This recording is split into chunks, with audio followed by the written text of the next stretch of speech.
Lorsque le garde des Sceaux va présenter en Conseil des ministres la loi sur la moralisation de la vie publique, Richard Ferrand, ministre de la Cohésion des Territoires, il est aussi candidat aux législatives, sera dans la même salle.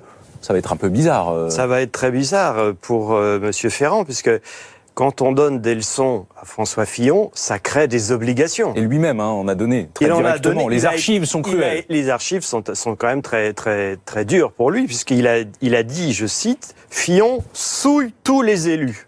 Souille tous les élus. Bon. Quand on emploie ces mots-là, on se met en position de se voir adresser des reproches. On a intérêt à être soi-même irréprochable au plan pénal, évidemment, mais aussi au plan moral, qui est beaucoup plus large que l'aspect judiciaire des choses. Il ne faut pas prêter le flanc aux soupçons de conflit d'intérêts. À l'évidence, là, il prête le flanc aux soupçons de conflit d'intérêts. Et je suis surpris de l'argument du Premier ministre qui consiste à dire « l'électeur va être juge de paix ». Mais ça fait 30 ans, Alexis.